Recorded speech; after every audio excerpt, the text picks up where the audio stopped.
Hello, everyone. This is AK Enamul Haq from Bangladesh, and here I am with my friend Philip Shah. And in this month, we are discussing about social media. Social media has been a issue for every society in the world. It is not an issue for even in a developed country. It has been an issue. Social media has been used by politicians to challenge the formal media.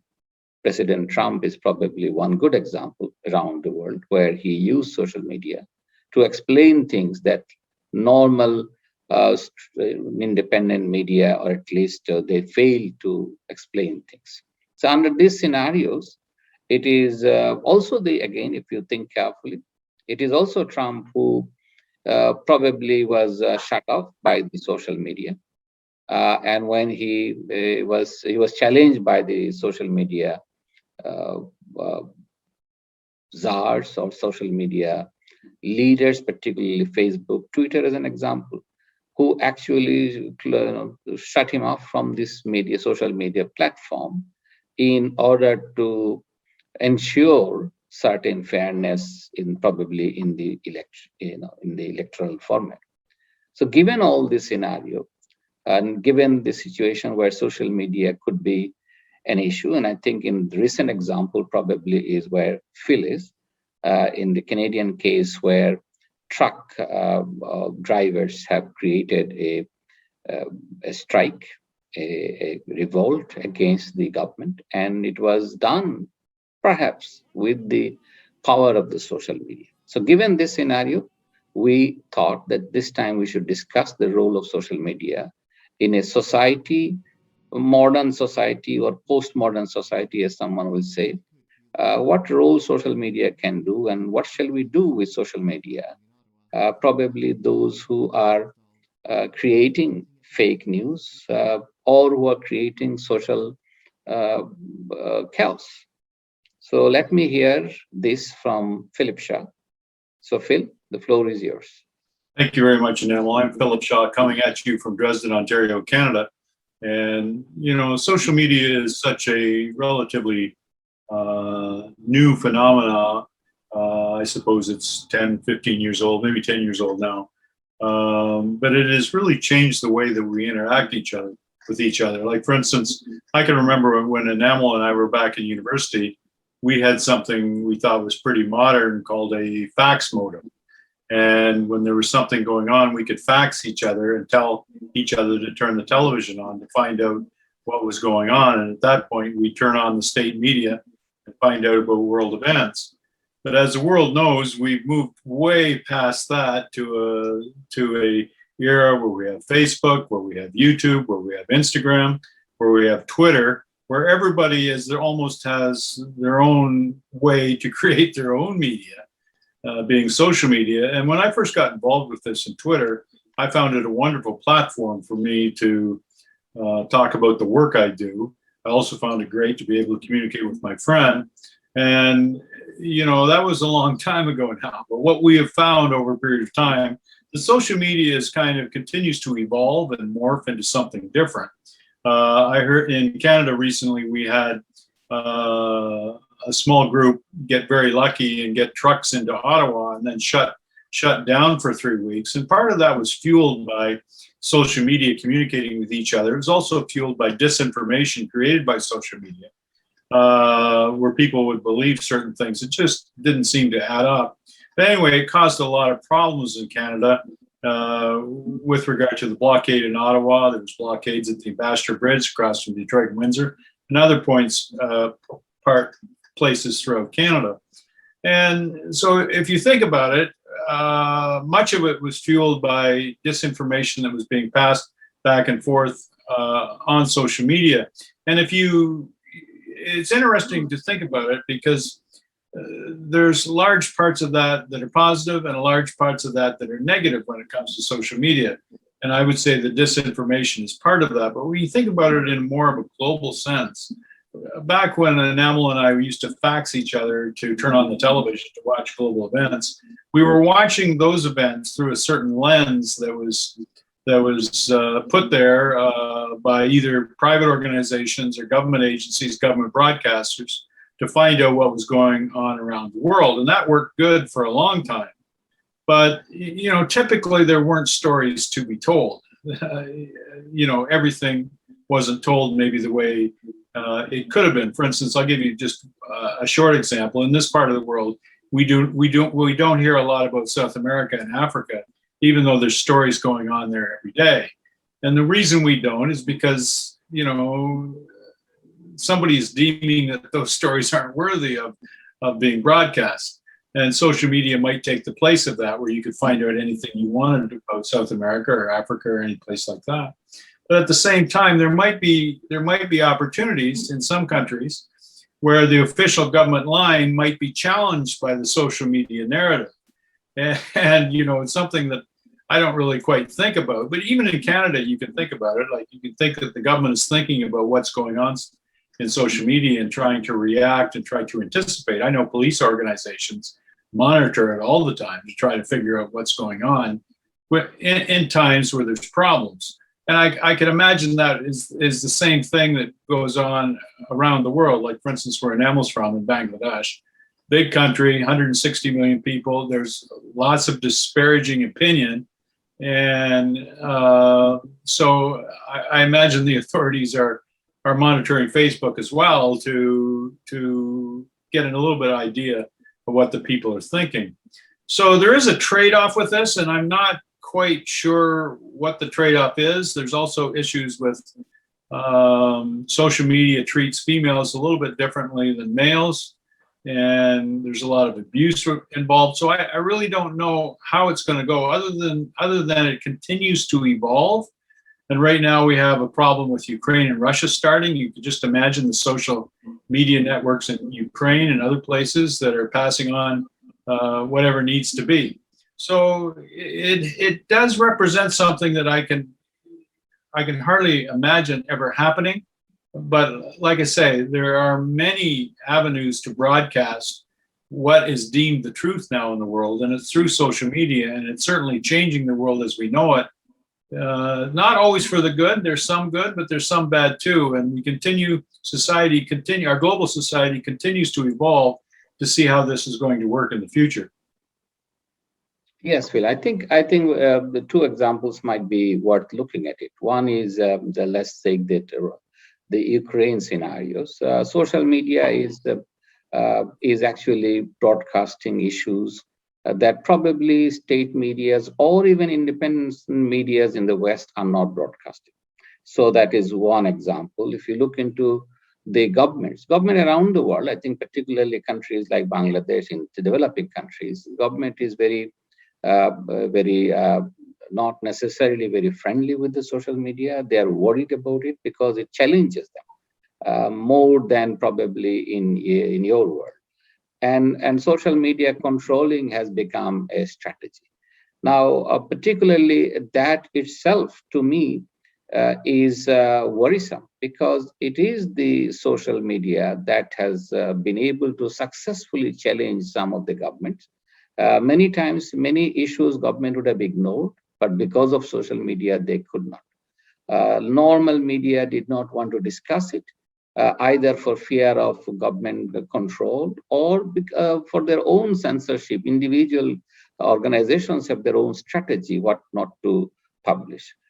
Forget about political issue. Even the mainstream media often shut off people from writing, because if you look in the publication industry, I remember one of the writers, she made her first million by selling her book on social media. And it was only possible because whatever she wrote, I forgot the name of this person, whatever she wrote, she was rejected by the mainstream publication industry.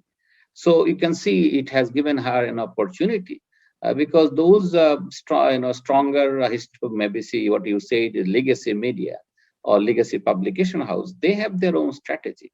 So I think social media is a new normal for the modern world. It is even in a country like Bangladesh, I'm pretty sure it's also in Canada, United States. Vaccine hesitancy has been evolving as a strategy of talking about human rights in social media, and social media has stop progress in terms of vaccination in many countries. So yes, there is a problem with social media, but my gut feeling is that it is supposed no, people would like to control it, as my government would like to control it. I know many governments are asking social media companies to have the offices, local branches. When you say local branches, that basically means they're going to monitor them strongly, and they're going to remove some of the contents if they like. However, having said it, I think it is impossible for any country to control social media. Probably the only country who can successfully control it is the United States. That is partly because the companies who are running this are registered in the United States. And There's also China as well, have uh, their own networks. China has their own. So wherever the companies are registered, the government has full control of them. Doesn't matter how independent they are, government can stop them. So the only thing about probably United States, that probably their system of law is rather fair to ensure that the government cannot be autocratic as much as like many other countries. So the social media controlling is possible in many countries. I know many blogger used to use Norway, Sweden, because those are much freer than even United States. So they use the platforms based, or at least the hub based in Sweden, Norway, in order to express their opinion. Some of these expressions may be pure, right issues. Some of them may be also anti-state, anti-social activities, creating problems around the world. So these are all not uncommon.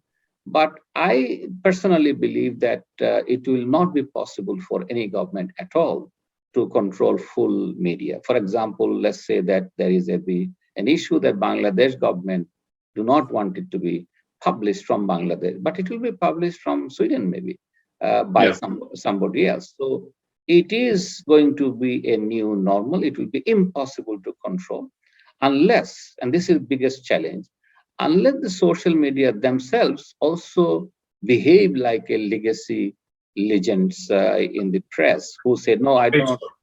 Facebook's an example of that, right? Exactly. So if Facebook said, look, I don't want you to express your opinion, if that is how they behave, that is a different thing. But I would support the idea that no, don't control it. Let the government control whatever they want to do. But the Facebook and others should become responsible. Now, the biggest challenge that we have, if we allow them to control, and which is somehow the mainstreaming now, everyone wants Facebook, Twitter to control their audience. And I think that is a very difficult one, because that might lead to the same problem that social media was challenging. The legacy media was not expressing everything. So the social media was doing it. Now we are trying to push them into the same foot as the standard media. Because of the social media, we now know many things that mainstream media avoided. Whenever you discuss, for example, today, there has been a discussion on selling of arms to Myanmar, and the mainstream Western media has squarely blamed Russia and China for selling the arms. However, if you take the same lens and look at Yemen, who are selling arms, so you realize the mainstream media are never neutral. So I think social media is doing something that is not as bad as many people think. Yeah, that's right. And here we are, talking about social media, but East West was born years ago. We were writing East West, and then we transferred it into a social media channel on YouTube. So, I understand what you're saying. Unfortunately, there is somewhat of a negative side on it. Like, for instance, Facebook Live. I can probably watch any nefarious thing in Bangladesh on Facebook Live. At the same time, that technology, that social media, has stopped a lot of crime from happening, or reported on crimes from police. The very famous ones in the United States, the George Floyd case, and others that have been broadcast live. And I know there's been instances of that in Bangladesh as well. I wish there's some way that social media channels could could temper down the bad stuff more. Like, but it's difficult. For instance, you have given me the example of the American congressperson who asked Mark Zuckerberg that at Facebook, which hotel did you stay at last night? And he basically looked in the camera and he didn't want to answer that question because everybody knew that he knew that they could find that out about anybody else. With us the name of the hotel you stayed in last night?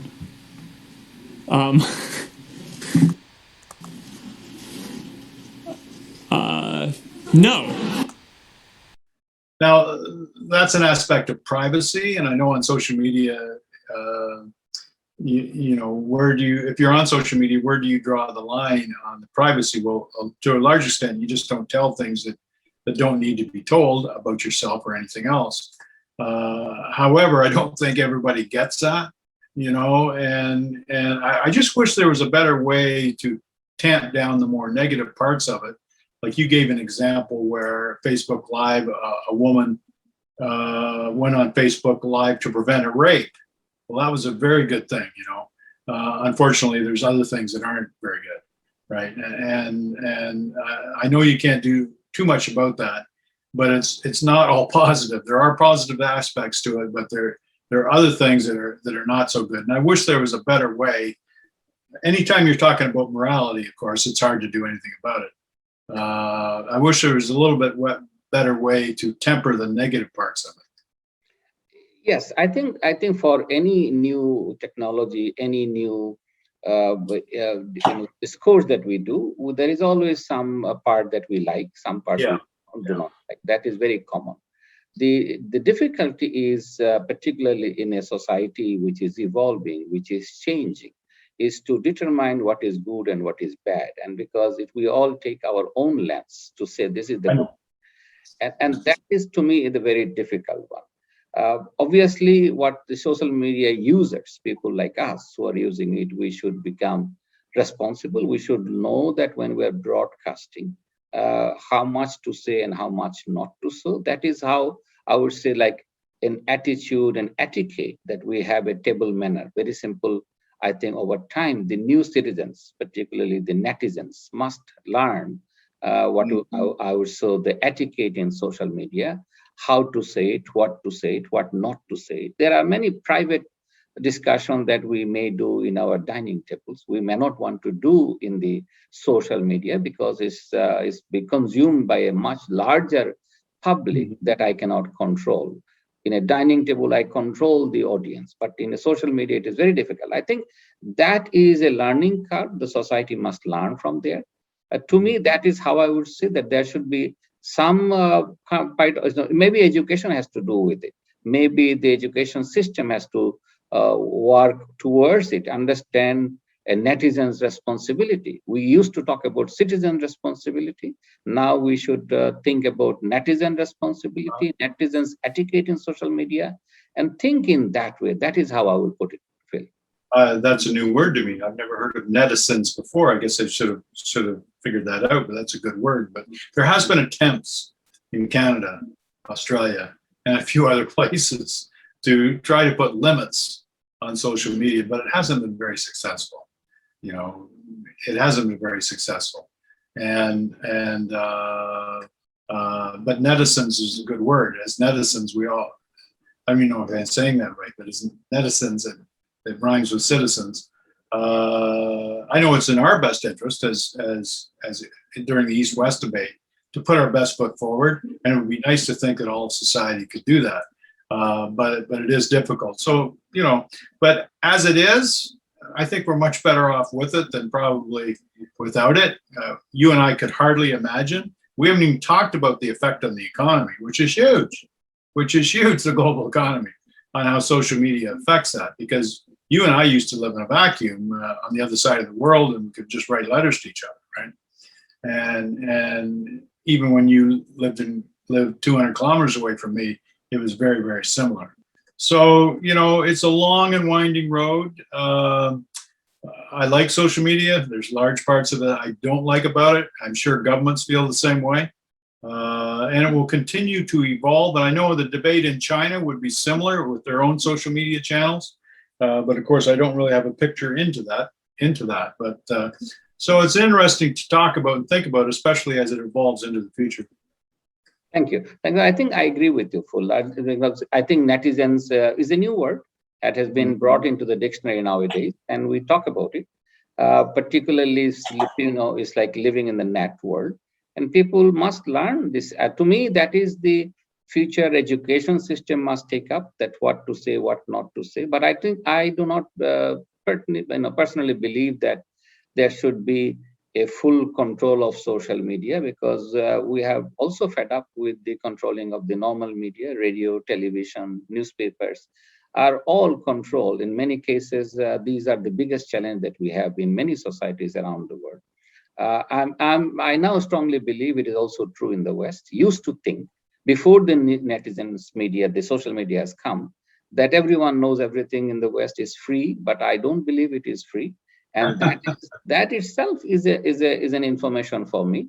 It's all, I would say, not necessarily control, but it's all how I would put it. It's Well, all, it's channeled into a certain thought exactly. process It's all based it's on all, strategic interest and a lot of different things. all the broadcasts that we see have their own strategic interests, and I think in against that, social media is giving a big challenge, and I think the real world has to learn how to live with it. I'm not fully for controlling it. I would rather say let us evolve in a newer society, in a postmodern world, and this society must learn how to use social media for challenging the standard media that is probably is not providing all the information that is there. So to me, it's like a vacuum they're filling in, and if there is no vacuum, social media probably would not do any harm. So I would rather say social media's popularity depends on the mainstream media's lacking, which probably is giving social media a window. That is one. And I see your worries, and I agree with it. But I think this is how we have to live with it. Yeah, you're likely right, and a lot of that has to do with how being a netizen evolves over a period of time. And my goodness, you and I could have never imagined that, but here we are. Thank you. Thank Thank you, you. everyone. This is all for East West this month.